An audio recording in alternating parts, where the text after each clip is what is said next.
Olá, esse é o podcast Vozes do Saber. Eu sou o João Marcos e hoje nós temos a presença do André Prevato, né?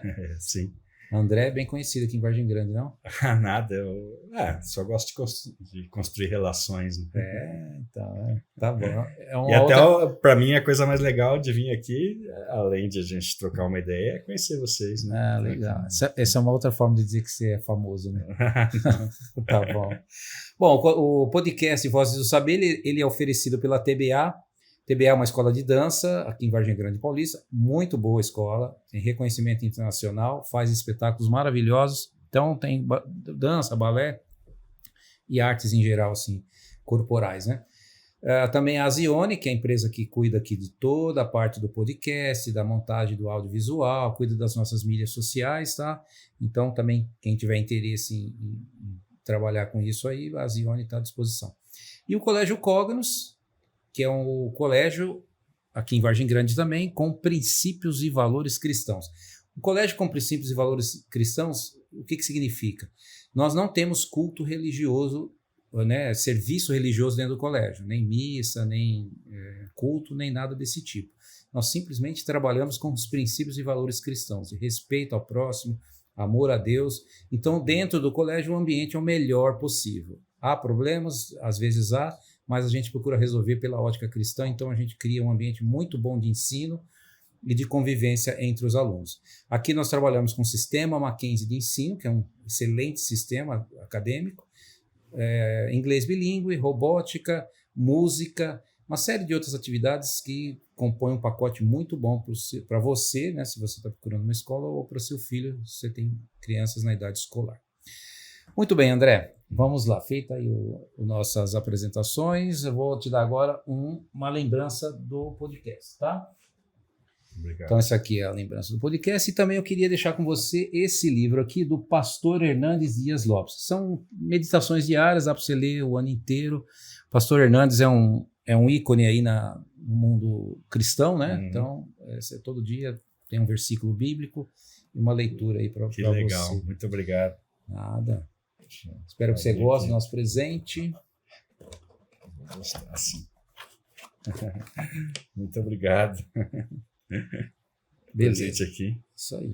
Vozes do Saber, que legal.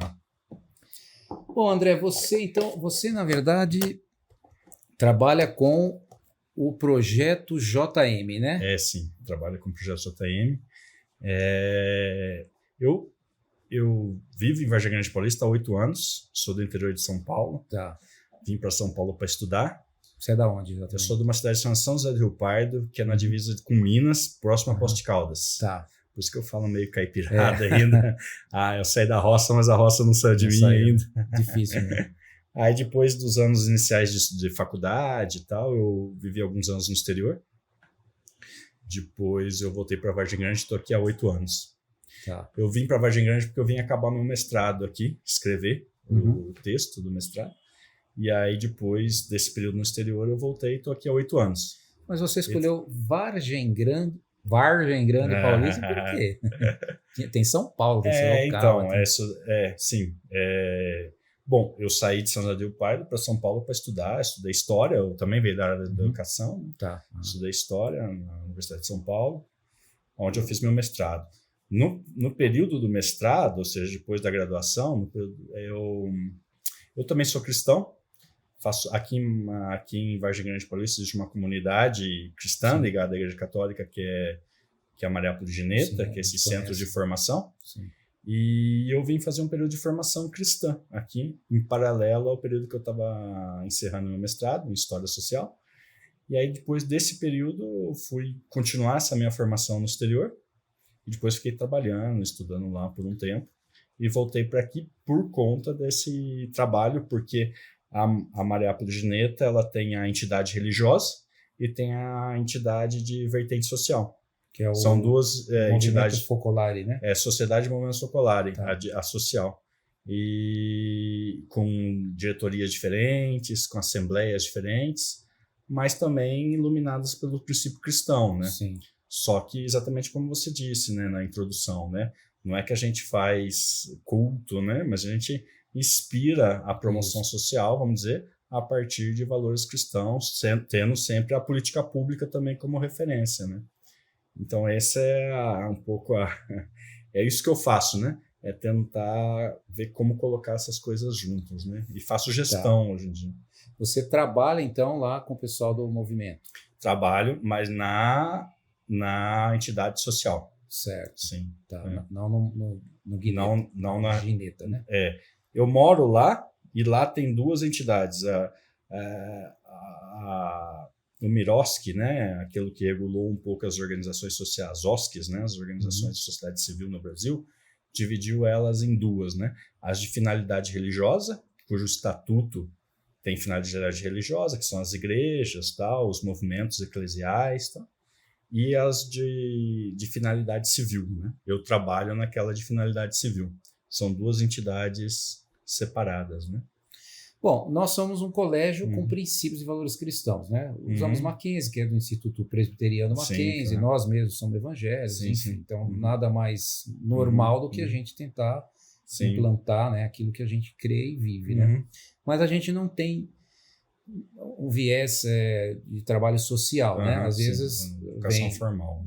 Só educação formal, contudo, algumas pessoas também nos procuram, né?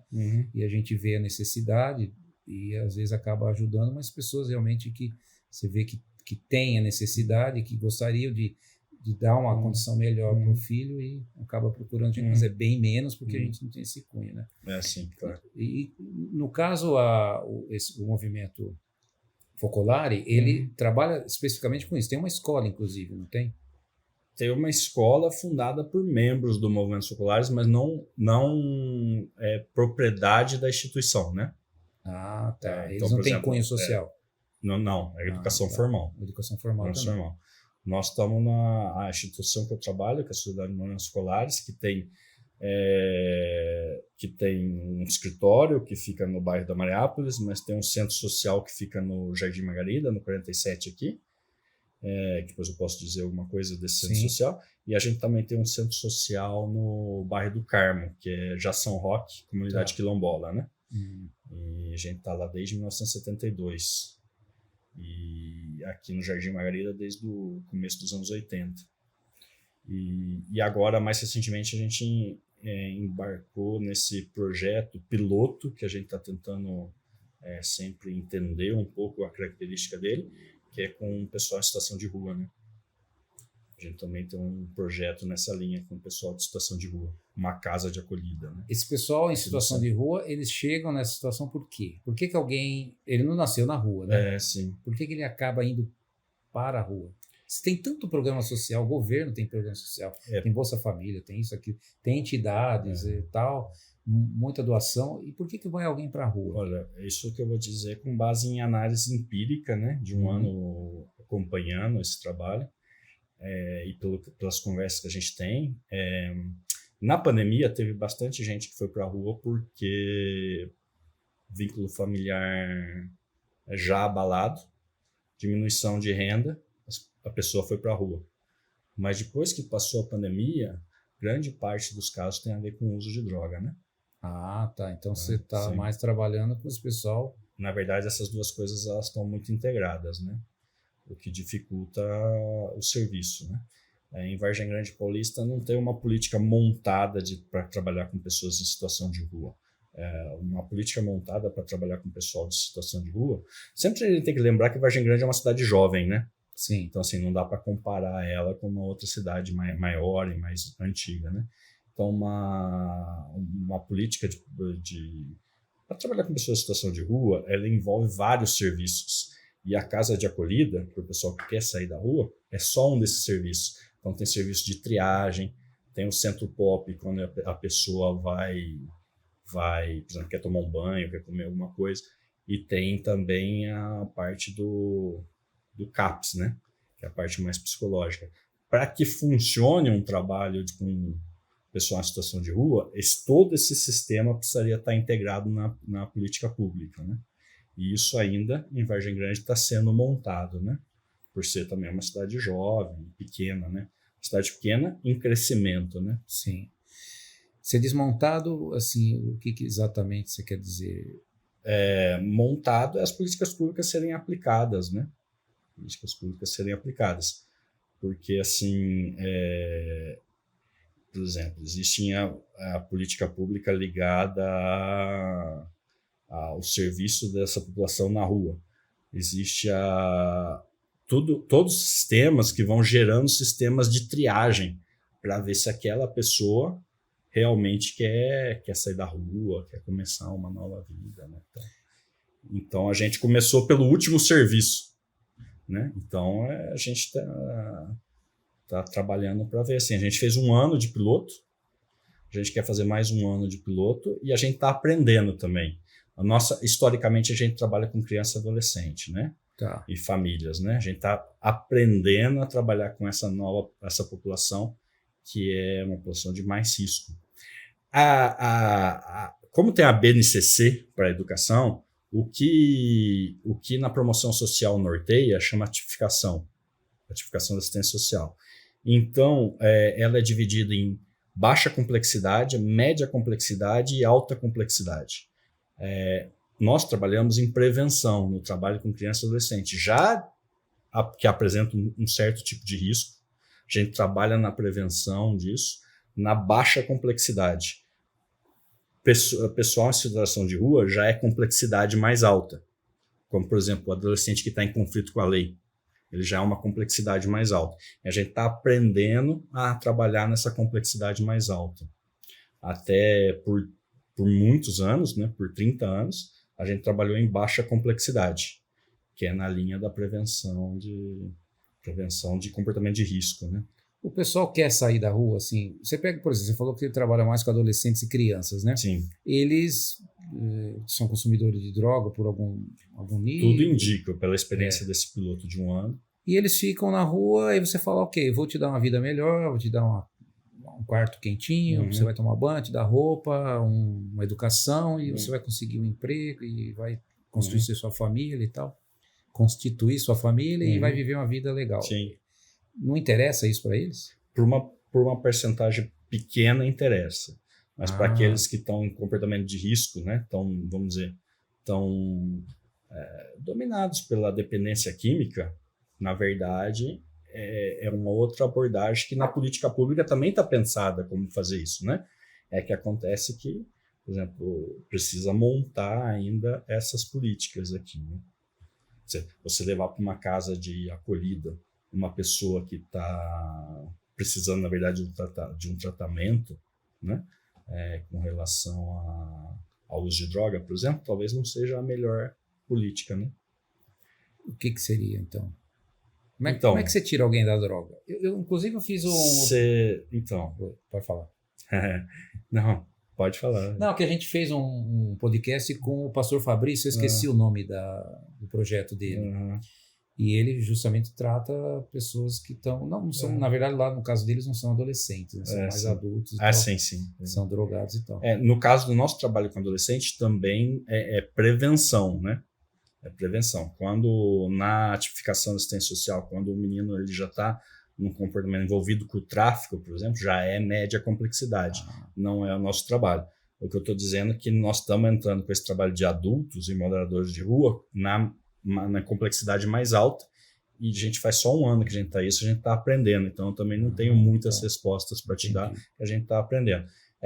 Com relação a como tirar uma pessoa da droga, existem 2 escolas de pensamento, vamos dizer assim, pelo que eu entendo, né? 2 escolas de pensamento.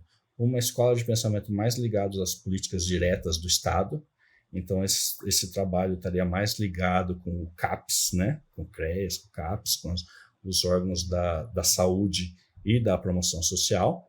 Existe uma escola de pensamento que é as comunidades terapêuticas, né? Eu tenho mais experiências nas comunidades terapêuticas. Para mim, esse é um tema novo também das políticas públicas em relação a esse assunto, né? Eu já conheço mais as políticas públicas em relação à infância e adolescência. Então, não sei se eu sou uma voz do saber nesse assunto. Não, claro que eu estou aprendendo também, né? Estou aprendendo. Agora, estamos aprendendo, né? Como que a minha organização está aprendendo. Não, tudo bem.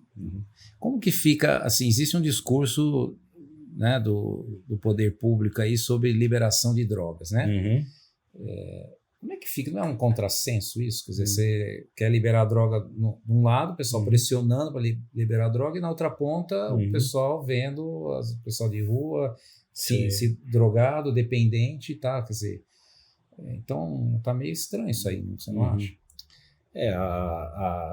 As políticas de diminuição desse tipo de problema, né? Por exemplo, ligado à droga, ela tem que estar num tripé, né? Que é prevenção, repreensão e tratamento, né? Uma parte mais ligada à saúde. Eu me coloco mais no trabalho da prevenção, mas eu acho muito importante o aspecto da repreensão também, né? Repressão. Quer dizer, ter claro o que pode e o que não pode e ter uma repressão em relação a isso.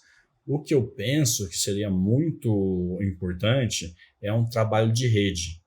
Quem faz saúde, comunicar com quem faz repressão, e quem faz repressão, comunicar com quem faz prevenção. Tá. É esse diálogo, eu acho bastante importante que aconteça. Porque, de repente, quem trabalha na prevenção está fazendo um trabalho com um menino, e é importante que, se haja uma denúncia ou se haja alguma coisa, existe uma conversa entre os entes que estão fazendo as diferentes abordagens. Isso eu vejo como uma questão fundamental. Sobre a legalização de algum tipo de droga que hoje é ilícita, cara, eu acho o seguinte, eu acho que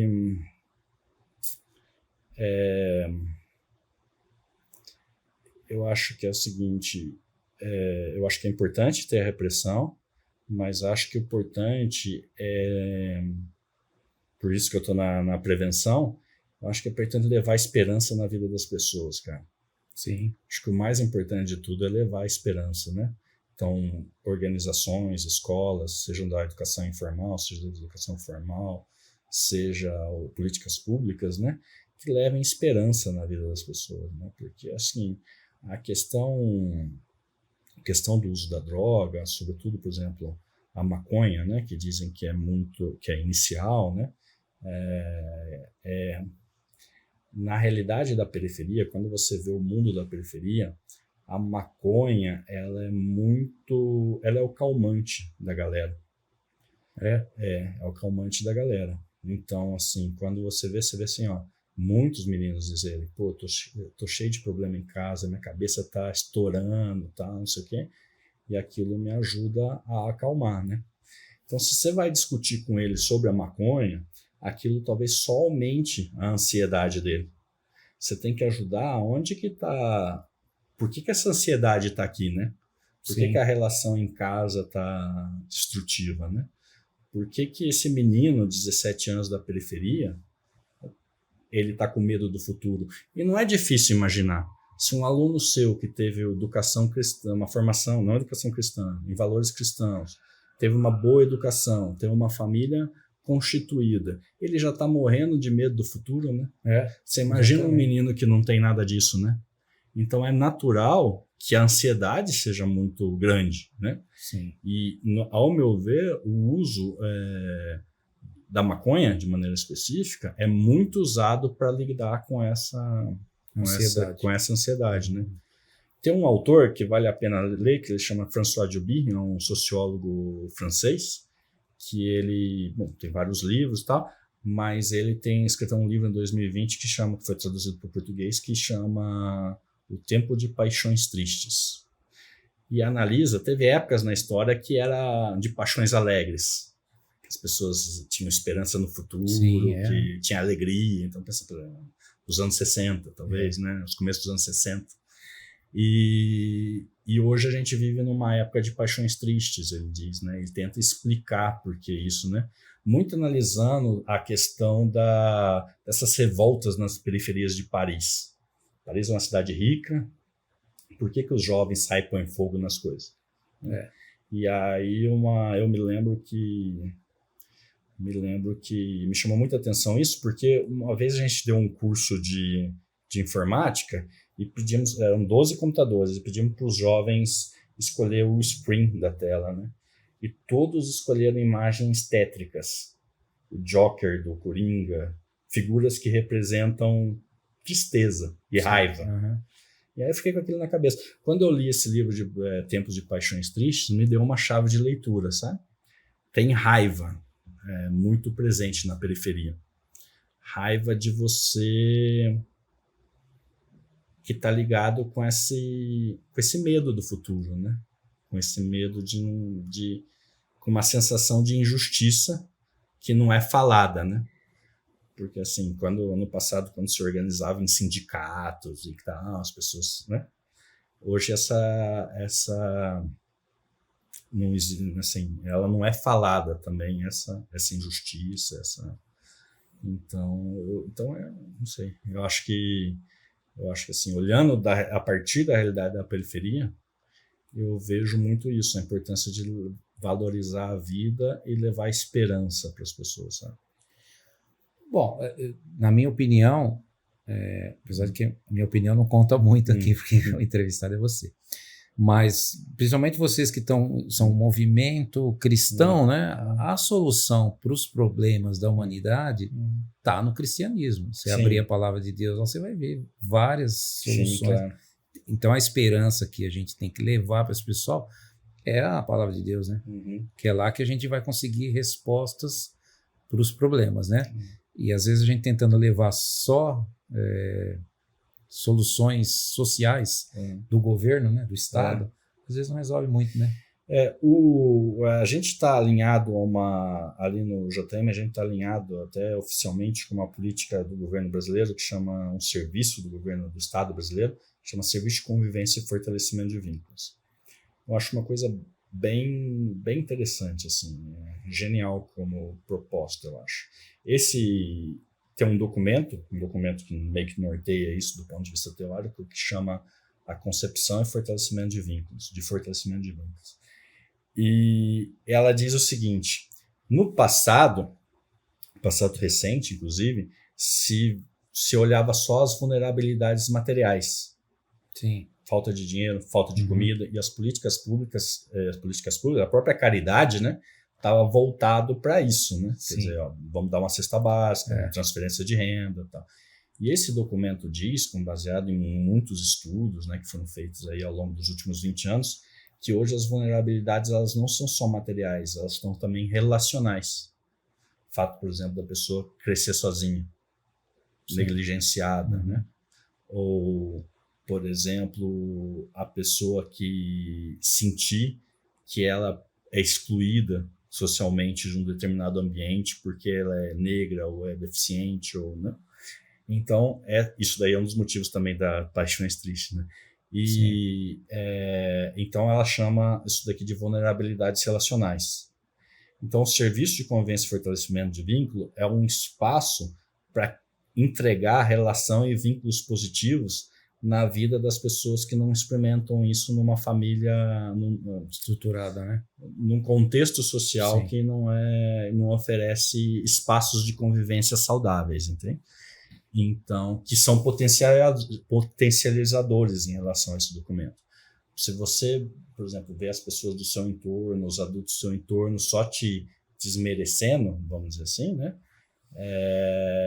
Isso não ajuda na construção da esperança, vamos dizer assim, né? Da sua subjetividade num sentido mais positivo. Então, criar espaços onde sejam olhadas de maneira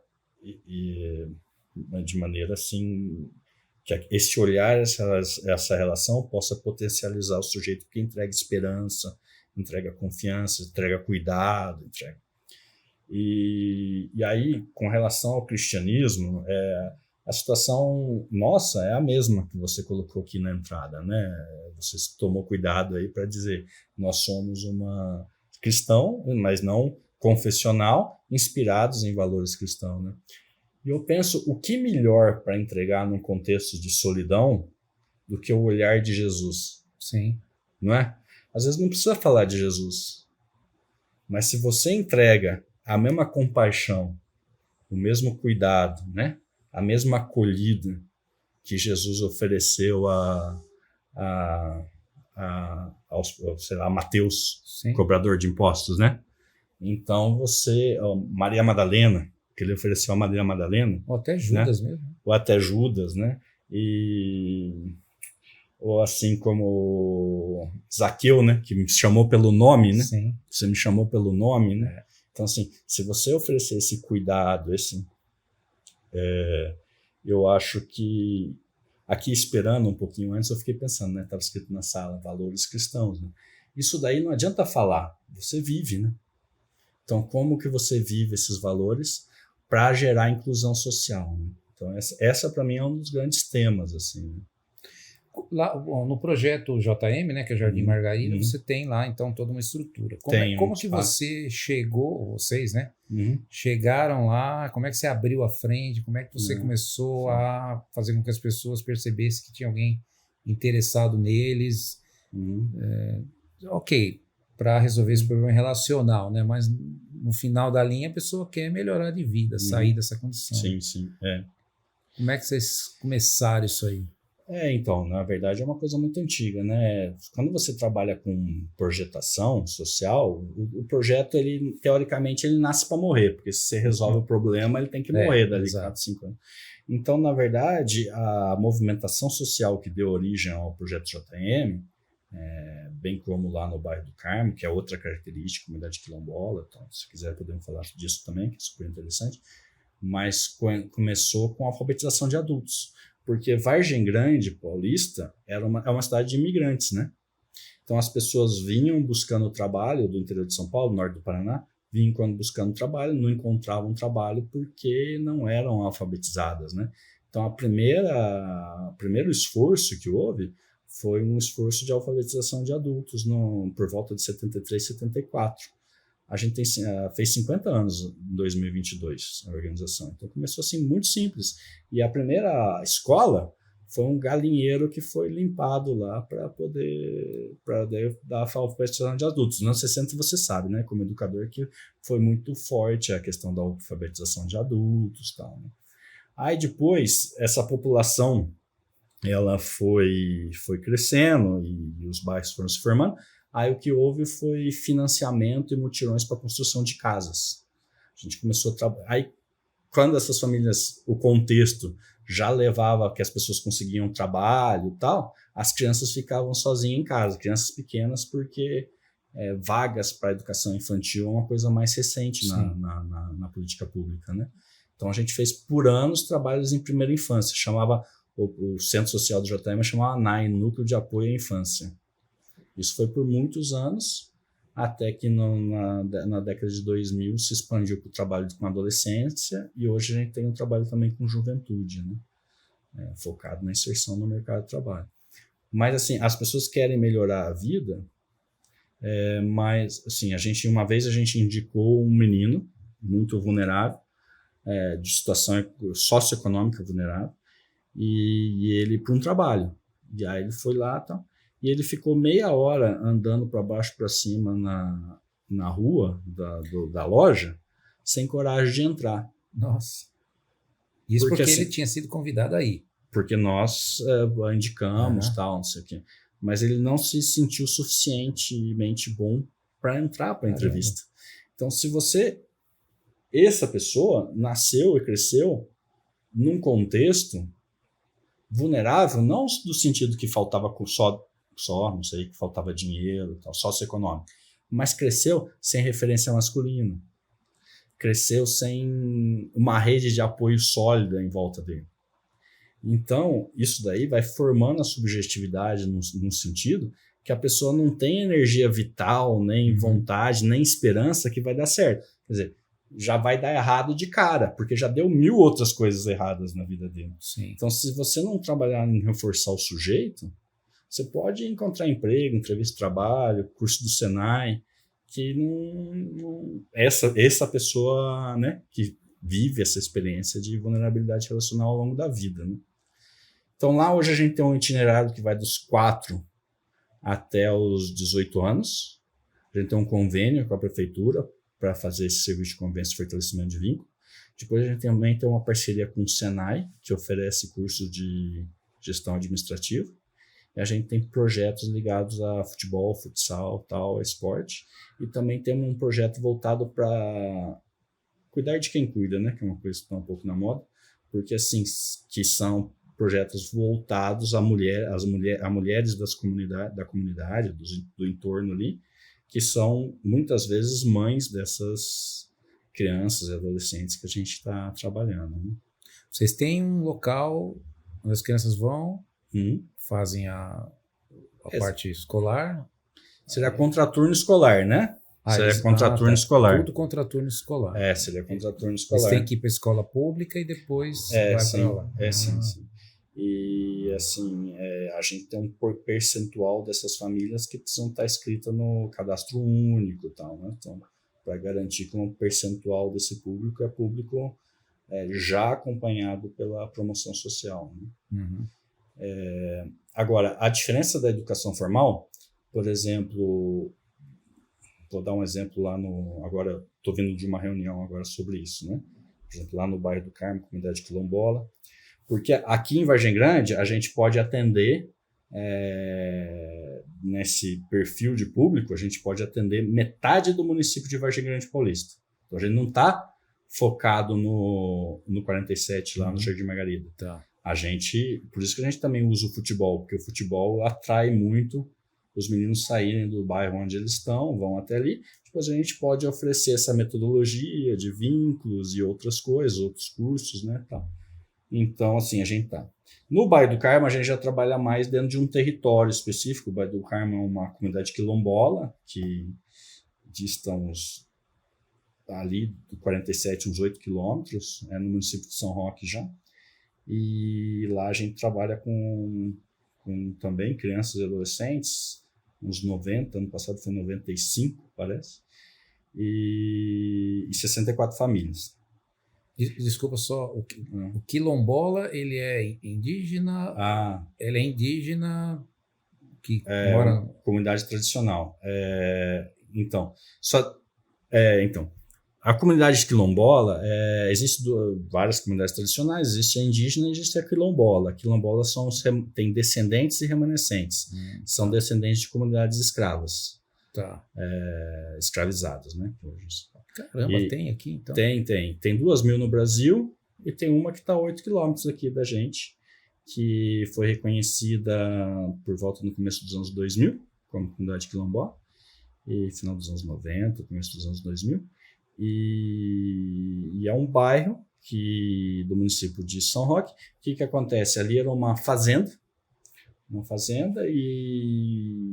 porque tem dois tipos de quilombo.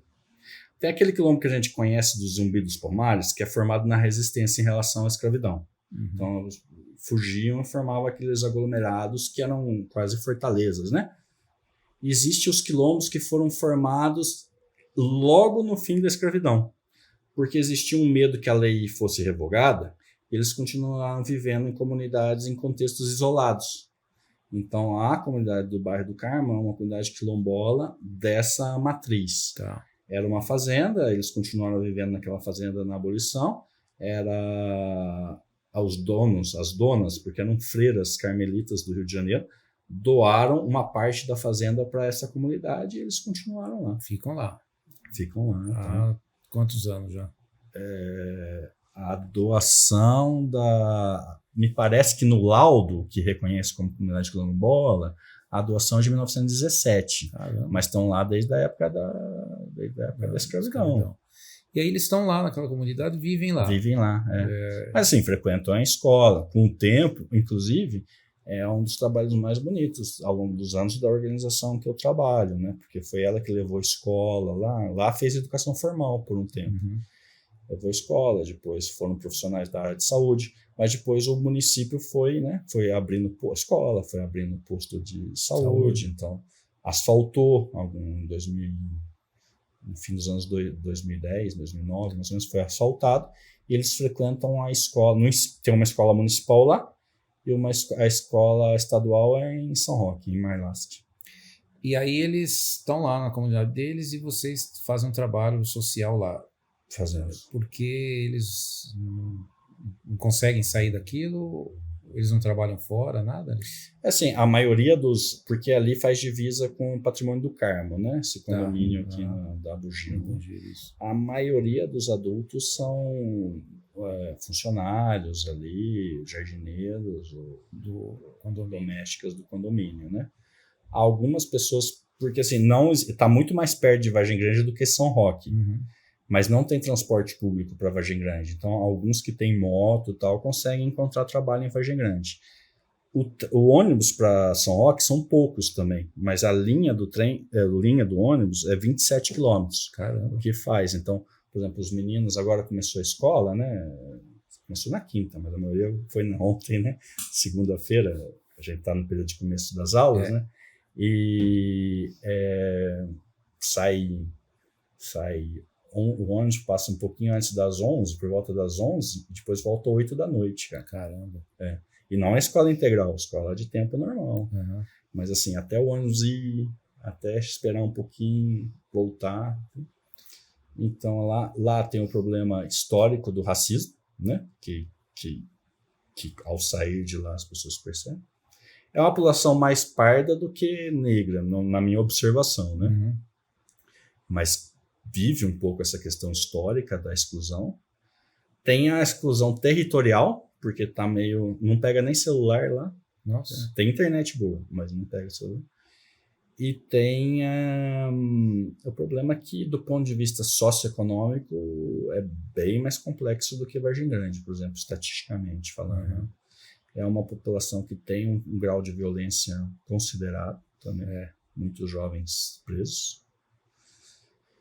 E a gente está lá. Então, assim, o trabalho no passado foi mais de desenvolvimento comunitário, né? Também construção de casas. A organização teve um mercadinho lá, porque nem acesso a bens de consumo, né, tinha. Agora a gente está trabalhando mais com juventude, adolescência, né, criança e adolescência, muito tentando preparar esse jovem para inserção no mundo, né, na sociedade com S maiúscula, né? Porque eles crescem e vivem ali, tanto que existe uma dificuldade quando eles chegam na escola estadual, assim, dificuldade de disciplina mesmo, de comportamento e tal, porque eles, para se empoderar, assim, andam em bando, né? Nossa. E eu posso te contar uma historinha sobre isso daqui? Pode. Não sei se eu trouxe... Nós viemos com um grupo de meninos de lá para um evento aqui na Mariápolis, né? E era um evento artístico. E o pessoal de lá é muito artístico, muito artístico. E aí eles fizeram uma apresentação, eram vários grupos, tinham do sudeste do Brasil inteiro, vieram grupos para apresentar teatro ou música, né? Coisas artísticas. E eles fizeram tipo um musical, e era muito bonito. E aí eram 2 dias, a apresentação era no final do primeiro dia. E nesse primeiro dia que eles chegaram lá, eles, como falam na rua, meteram a mala mesmo, sabe? Sabe aquela máscara de... Sabe quando um adolescente mete aquela máscara, adolescente homem mete aquela máscara de bandido, assim, sabe? E meteram a mala mesmo. E eu fiquei bastante impressionado, porque era uma máscara, né? Não eram eles, né? Era uma máscara, né? E aí depois eles fizeram a apresentação e eles foram, tipo, ovacionados, porque era muito legal. Eles pegaram em segundo lugar. E foram aplaudidos em pé e tal. E de repente isso derrubou aquela máscara. No dia seguinte, eles eram outras pessoas, conversavam com todo mundo, sorriam e tal. E depois eu conversei com eles, né, em grupo, né, falei, olha, por que disso, né? Primeiro eles tiveram dificuldade de reconhecer, mas para mim era uma coisa que eu tinha visto muito claramente, né? Aí eles reconheceram e um deles falou, mas nós andando no corredor de lá, a gente via as pessoas pensando que esses daí são do Carmo, então são bandidos. Mas o moleque era do Rio de Janeiro, não sabia nem aonde era. Mas para você ver como que você cresce cerceado, né? Você cresce com o terceiro olhar, né, do entorno, que fala, pô, quem cresce lá é bandido, Sim. Quem cresce lá... Isso marca, de certa forma, a sua identidade, né? Então, como quebrar isso, né? Então, a gente estuda isso, tenta trabalhar com isso, né? Então... Aí tem os moleques mais vulneráveis, que a gente tem que trabalhar mais na linha da social, né, de prevenção, diminuição dessas vulnerabilidades, e tem moleques geniais, com potencial enorme, né, que é o que falta, é só aquele empurrãozinho, né? Sim. Só aquele empurrãozinho. A gente tentou tentou fazer um preparatório para o Instituto Federal, em São Roque, ano passado. Um passou, mas deu um problema no Gov.br dele. Aí não conseguiu.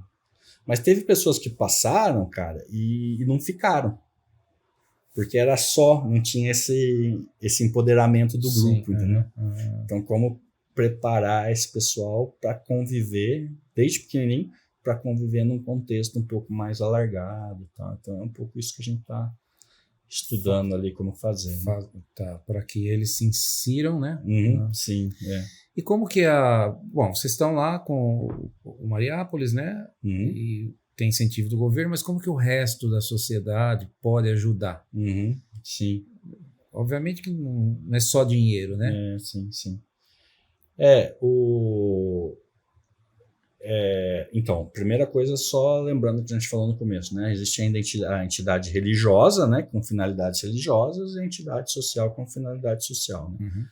A organização social, que chama Sociedade de Movimentos Focolares, pode entrar no site smf.org.br, e lá tem uma série de projetos, né? Tem como doar também, e tem os talentos das pessoas, né? Hoje nós estamos organizados, temos projetos na área de futsal, temos projeto na área de inserção produtiva, temos alguma coisa na área de tecnologia, mídia e tal. Gostaria muito de ter um oficineiro na área de robótica, por exemplo, a gente já tentou, tá? Então, assim, a gente tendo organizado mais ou menos o que a gente quer, porque também não adianta chegar uma pessoa e falar assim, olha, eu quero doar malas para viagem, entendeu? Vai ser só um peso para a gente pegar as malas, guardar as malas, entendeu? Tem que ser alguma coisa que o talento da pessoa vá em direção à intencionalidade que a gente já está construindo, entendeu? Nenhuma ONG vive sem voluntariado. Precisa, né? Porque senão sai muito caro a operação, o negócio, né? Então, mas aí tem que fazer um plano de trabalho certinho que vá ao encontro da intencionalidade que é ligada à emancipação social, né? Entendi. Esse projeto também, talvez eu seja ignorante, mas eu estou sabendo agora. Eu conheço os focolares, e a gente sempre vai lá, né? Inclusive a gente usa o auditório deles lá. Sim. Que é o melhor que tem aqui na região. Mas a gente não sabe disso. Pois é. Porque eu não sei mesmo, é que é falta de divulgação. Acho que tem um problema de falta de divulgação. Eu acho que, essa é uma boa pergunta que a gente se pergunta também, porque a gente está ali há 50 anos. Acho que são várias coisas, né? Eu acho que a dificuldade de divulgação. Eu acho que quando tem divulgação, está muito ligado também aqui. O nosso trabalho é um trabalho de desenvolvimento comunitário ali no 47, quando nós estamos voltados para boa parte do município, né? Inclusive por meio de convênio com a prefeitura, uma boa parte do município. Então, eu acho que precisa divulgar isso. A gente tem usado muito futebol para divulgar, porque em certos ambientes mais periféricos, se fala muito de futebol, fala o tempo inteiro de futebol, né? Então, a gente tem times muito bons de futsal. Isso tem ajudado bastante a divulgar a marca, vamos dizer assim, né? O JM, e tem feito com que jovens saiam de regiões mais distantes da cidade e vão até lá treinar nos dias da semana que tem treino. Então, a gente tem feito isso, mas acho que precisa um trabalho grande de divulgação. Sabe o que acontece, João, também? 75%, não sei se mudou, mas alguns anos atrás, 75% das organizações sociais no Brasil são ligadas a igrejas cristãs. Sim. E existe uma tradição muito grande nas igrejas, as igrejas que têm origem no exterior, né, como a Igreja Católica, acredito que também a Presbiteriana, Metodista, que o recurso vinha do exterior. Isso. Certo? Faz uns 20 anos, mais ou menos, que o gráfico mudou em relação a isso. Ele não despencou de repente, mas ele vem despencando todo ano. Porque a Europa entrou em crise também. Tem regiões do mundo muito mais crise que o Brasil. Sim. Existe uma percepção que o Brasil entrou num outro momento de desenvolvimento econômico. Há mais ou menos uns 20 anos aconteceu isso. Então, por exemplo, do recurso que vem para o exterior, a gente calcula uma diminuição de 10% ao ano. Nossa. Então, você imagina isso há 10 anos. Sim. Então, quando você tem todo o seu recurso vindo do exterior, você não precisa fazer também muito esforço de fazer publicidade, né, do seu trabalho e tal, porque o dinheiro já vem, você presta conta para o teu financiador lá que está na Europa, né? Agora a nossa estratégia foi mais ou menos um pouco antes da pandemia, depois teve a pandemia que dificultou um pouco. A nossa estratégia é ter muitos doadores pequenos, não 2, 3 grandes do exterior, entendeu? Então, nesse sentido, faz muito sentido para a gente procurar parcerias localmente, né? Então, e é o que a gente está tentando, mas a gente não tem conseguido separar um recurso para publicidade, entendeu? Sim. Não sei se publicidade é a palavra. Nós estamos buscando estratégias de divulgação, né? Até estar aqui, por exemplo, foi ótimo que você fez essa pergunta. Porque, João, tem que também lembrar uma outra coisa. O último dado que eu tenho disso é de 2014, tá? Já faz 10 anos, mas 15% da população de Vargem Grande morava aqui há menos de 5 anos, certo? Sim. Eu acredito que essa proporção aumentou com o aumento dos condomínios, tal, com a pandemia. Então, assim, a gente não está falando de uma cidade tipo Itu, que as pessoas moram lá há 10 gerações, entendeu? Sim. A gente está falando de uma cidade onde tem uma cidade dormitório, onde tem muita gente que está aqui há pouco tempo, né? Então, também acho que esse é um dos motivos que explica que um negócio que está aqui há 50 anos é pouco conhecido. Exatamente. Né?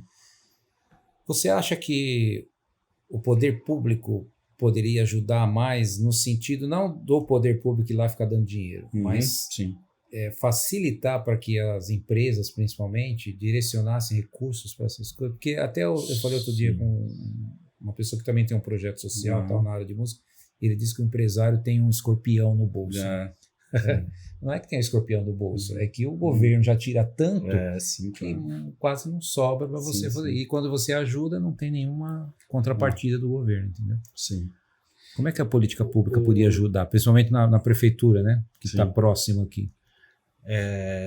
Então, assim, uma coisa bem concreta, João, é o seguinte: a gente conseguiu aprovar eu também sou membro do CMDCA, né, do Conselho da Criança e do Adolescente. A gente conseguiu aprovar uma lei há um ano atrás, 2 anos atrás, para criar um protocolo de saída de recursos do Fundo da Criança e do Adolescente, porque tinha parado no Fundo da Criança e do Adolescente R$130 mil aqui em Vargem Grande. E esse dinheiro nunca tinha saído do fundo, porque não tinha um protocolo para saída. Porque se você, no seu imposto de renda, você pode doar até dezembro, pessoa física, até dezembro 6% do seu imposto, e de janeiro até o fim do imposto de renda 3%. Se você põe lá, você pode doar para os vários fundos, né? Então, para o Fundo da Criança e Adolescência, esse dinheiro vai para lá. Mas se você não tem um protocolo da saída, porque esse dinheiro entrando lá, ele se torna dinheiro público. E para ele sair, precisa ter um protocolo legal, claro, que seja transparente, por conta da transparência, né? E a gente conseguiu fazer isso daí. Então, ano passado saiu o primeiro montante de dinheiro, e esse ano a gente quer ver se a gente consegue estar trabalhando, né? Tive uma reunião vamos tentar ter uma reunião com os contadores aqui em Vargem Grande essa semana, para a gente lançar uma campanha de doação por meio do imposto de renda. Pessoa física e pessoa jurídica, né? E aí a pessoa jurídica, a regra muda um pouquinho, e aí pode doar por meio do fundo e abater do imposto de renda, né? Por exemplo, poderia, no caso, a gente é uma escola. Sim. A gente tem aqui estrutura, até você falou, né? Poderia ter um projeto lá de robótica, né, que está aparecendo de novo. Foi coincidiu. Então. Que é bem legal agora. Claro, assim, vamos supor, o aluno vem, faz aqui, o Estado paga, a prefeitura paga, entendeu?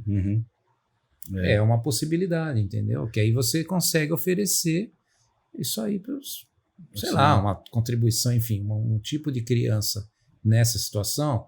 É outra história, entendeu? Pelo menos o custo tem que ser coberto, é isso. Sim. Eu acho que assim, aí outra coisa que eu acho assim, que não é simples, sabe, João? É identificar qual é a rede de proteção da criança e do adolescente naquele município, que é composto de entidades da sociedade civil, é composto de órgãos do governo, e é composto também de pessoas físicas, mas é composto também de empresas, né? Sim. Como mapear essa comunidade de proteção e como que esse pode circular os dons, né? Os Sim. dons dessa comunidade. Às vezes um pode entrar com uma coisa, às vezes um empresário na área de química que a gente tem, né? Que às vezes não pode fazer, pode doar dinheiro, né? No caso dele, ele pode, de alguma empresa, pode doar dinheiro. Mas às vezes o outro pode, sei lá, fazer uma parceria e oferecer uma oficina de música, entendeu? O que falta um pouco é esse trabalho em Vargem Grande, que é uma cidade muito jovem, muito dinâmica também, crescendo, né? Mapear quais são os players nessa constituição dessa comunidade formadora de proteção. Chama Rede de Proteção da Criança e do Adolescente. E quem que seriam os responsáveis por fazer isso? Puxa, cara, sobretudo, como pensar na política pública, tem o Fórum da Criança e do Adolescente, que é um espaço que seria, né? Mas, assim, nós, como organização, a gente gostaria de ter tempo para ajudar a catalisar isso, sabe? Mas a gente acaba caindo numa urgência do dia a dia. Mas é uma coisa... essa, para mim, é a chave principal. Inclusive aqui entra aquele negócio da prevenção, repressão e tal, né? De poder se conversar, né? Conversar e falar, tal situação é assim, tal situação é assim, né? Já conversei aqui com o vereador, com o assistente vereador, com gente de entidades que cuidam de gente em situação de rua, gente do conselho tutelar, entre outros, vice-prefeito, então uma série de coisas, e cada um fala do seu problema, né? Não tem parece que não tem um problema comum. Assim, sim. O problema da criança e do adolescente, que eu estou mais conhecido, é um problema. Ô, João, é um problema. É o problema. Porque, assim, em 2017 teve 68 mil assassinatos no Brasil. 75 a 80% desses eram de pessoas entre 15 e 29 anos. Caramba. Então, assim, passou agora para 54 mil, diminuiu bastante, mas 54 mil ainda é bastante gente. Essa gente. Grande maioria era homens, meninos, né, de 15 a 29 anos, uma considerada de 15 a 19 também é um grupo muito grande. Deles, a grande maioria da periferia, né, e negros. Agora, você imagina, além desse dado de violência, você imagina quantos cientistas a gente perde por ano no Brasil? Verdade. Você imagina quantos Beethovens a gente perde por ano no Brasil? Uma população bastante significativa, numérica, né? Então, existe um potencial desperdiçado na periferia absurdo. Eu vejo moleques ali no bairro do Carmo que desenrolam coisas do ponto de vista do empreendedorismo do dia a dia para sobreviver, tem um protagonismo nesse sentido, um empreendedorismo nesse sentido, que é enorme, entendeu? De desenrolar coisas com 13, 14 anos que acho que eu com 24 anos estudando lá nos livros, lá na USP, não tinha, entendeu? Então tem um potencial muito, muito grande, entendeu? Mas desperdiçado por vários fatores, né? Que não é só da educação formal. Porque às vezes essa pessoa está tão ferida que a educação formal não entra lá, entendeu? Então, mas o potencial, eu acho que assim, a questão da criança e do adolescente, ela, do ponto de vista do investimento, não é uma coisa só moral, entendeu? Eu fico pensando, tem um menino lá no bairro do Carmo, mais de um, né? Tem alguns meninos lá do bairro do Carmo, que é gênio, cara. É gênio. Com uma história super, super triste, né? Sim. Eu acompanhei um rapaz aqui, ele é maior de idade hoje. É uma situação bastante complicada, ele está em um momento depressivo, uma situação sem apoio nenhum, uma situação muito complicada socioeconômica. Eu vou me reservar de não contar o quanto grave é a situação aqui que está gravando. Mas aí a gente deu uma força pro cara, tal, não sei o quê. A gente entrou em contato, ele gostava um pouco de hardware. Aí depois a gente viu que ele dava para programação. Ele fez, muito esforçado, né? Fez um cursinho online, programação. Aí a gente ligou para um amigo nosso em São Paulo. Aí o cara falou assim, ó, fala para ele começar qualquer curso aí na área de exatas, que eu pego ele como estagiário. E aí pegou ele como estagiário. Hoje ele está na maior consultoria de tecnologia do mundo, que é a Accenture Tecnologia, a antiga Accenture Tecnologia, efetivado. Então você pensa, um moleque que vivia na região mais pobre de Vargem Grande Paulista, que estava patinando feio na vida, do ponto de vista existencial, né? Sim. E que hoje E aí ele me mandou esses dias a primeira vez que ele foi fazer consultoria em Fortaleza, né? No avião, de montar no avião, né? Tudo novo para ele, né? Mas assim, fala, poxa, se não tivesse dado um apoio àquele moleque, o mundo teria perdido um programador, entendeu? Sim, Agora, esse exemplo que você colocou, ele quis, né? Ou foi Ele meio quis. no começo... No caso, ele... não quero, não tô afim, prefiro ficar aqui, ou vocês insistiram, ou ele aceitou, não, que legal, nossa, mas resolveu meus problemas. Ele tinha, assim, tinha situações que ele precisava trabalhar, né, na história dele, mas sempre tinha uma garra nele muito forte. A gente trabalha, vamos dizer, a grosso modo com 2 grupos, certo? Um grupo que é mais simples, que é esse daí, que tem dificuldades várias, mas o desejo está orientado para a construção de um futuro saudável, né? Então, e aí a gente tem o outro moleque, o vulnerável, vamos dizer, mais perdidão, assim, vamos falar no popular, né? Tá. Então a gente tem que ter metodologias diferentes para as 2 coisas, né? Com indicadores diferentes, né? Então, no indicador do mais vulnerável, se ele está fora da escola e voltou para a escola, já é um indicador bastante interessante.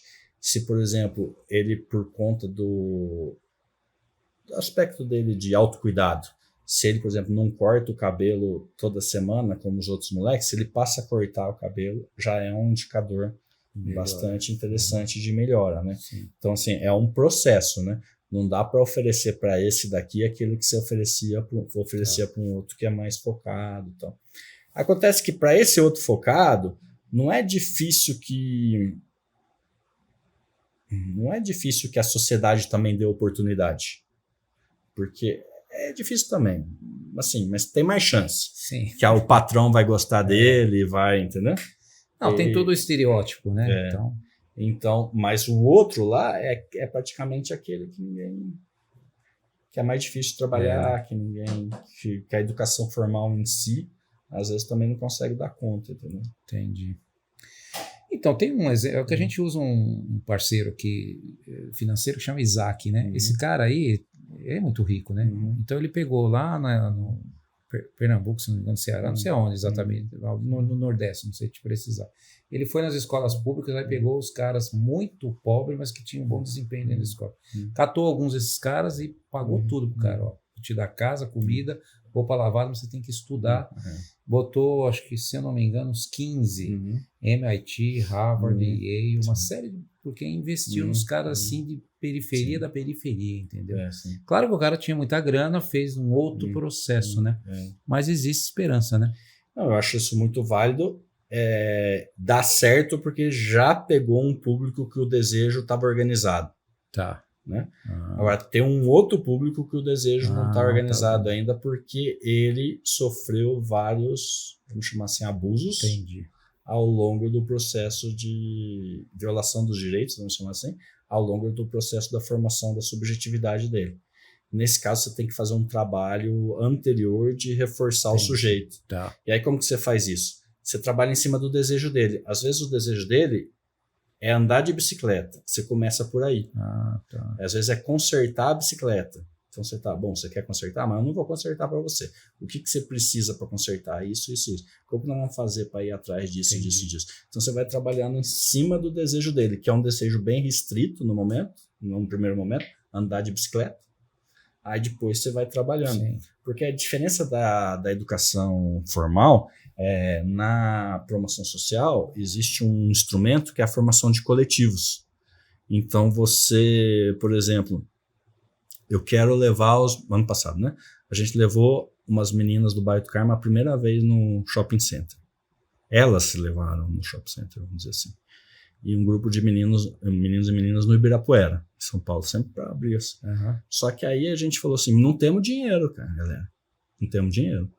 Vamos ter que se virar para arrumar o dinheiro. E aí, o próprio coletivo, o que é? Como que você organiza o desejo de ir no Ibirapuera para ir desenvolvendo habilidades. Por exemplo, vamos fazer brigadeiro, vamos vender brigadeiro, Aí você vai vendo quem que é o melhor vendedor, quem que é o mais desenrolado, quem tem mais dificuldade. Aí você vai formando essas habilidades com base nessa coisa de ir para o Ibirapuera. E conseguiram boa parte do dinheiro para ir para o Ibirapuera e para ir para o shopping center, né? Bem legal, meu. Bem legal, meu. Tem muita coisa, né?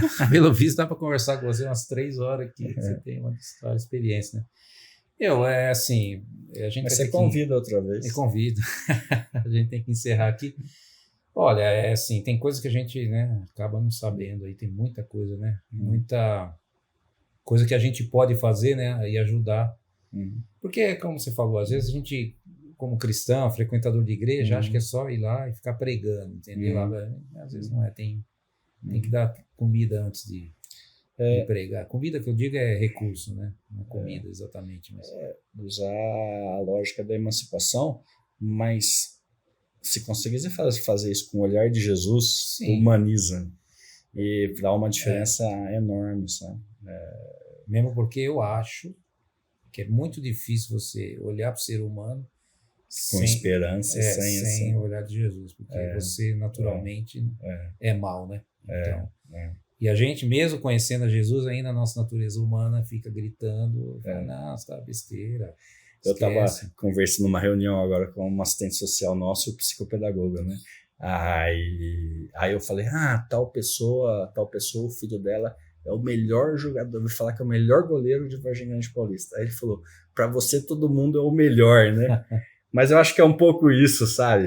Olhar a pessoa na potencialidade dele, né? Exatamente, não na potencialidade dele. Eu acho que se Jesus estivesse aqui, olharia para você, para Fernanda, e eu já viria realizado, entendeu? No máximo da potencialidade. Não coisinha que aconteceu aqui na vida, trauma, mas no máximo da potencialidade dele. Né? A gente tem muita coisa para mudar, né? Muita coisa. Mas legal, André, beleza você ter vindo, gostei da conversa, um papo bem agradável. Está aberto aqui para outras vezes, se você quiser vir. Claro, obrigado. E você que assistiu até agora, por favor, curta, compartilhe, comente algo que você queira. Se você quiser fazer parte aqui, contar a sua história e falar o que você tem feito, estamos de portas abertas aqui, tá bom? Muito obrigado, até o próximo episódio.